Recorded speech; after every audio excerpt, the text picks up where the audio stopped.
April 3rd, Daily Devotional from the Heart by Ellen G. White. The Barren Fig Tree. Having a form of godliness but denying its power. 2 Timothy chapter 3, verse 5. Also read Matthew chapter 21, verses 19 through 21. The treatment of the barren fig tree by the Savior of the world shows how all pretenders to godliness will be treated. This tree represents the Jews who refused to respond to the love of Christ. Despite all the privileges and opportunities granted them, they brought forth only briars and thorns, no fruit to the glory of God. This blighted tree was a parable to the house of Israel, a most impressive lesson. It is also a lesson to the professed followers of Christ in every age.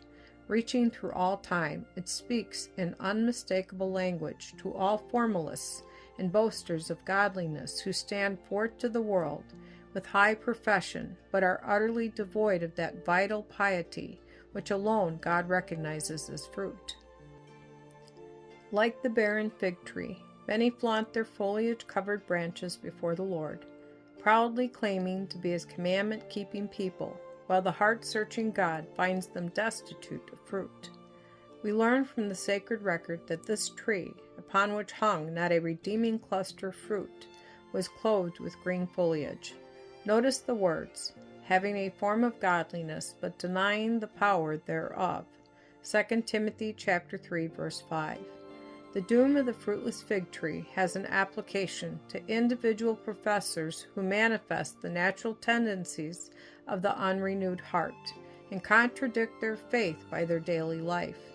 They do not represent to the world the character of Christ because they have not Christ in them. Our Savior never turned away from the truly penitent, no matter how great their guilt, but He hates all hypocrisy and vain display. Fruitless professors, sad indeed is your fate, for the open sinner stands in a more favorable position in the sight of God.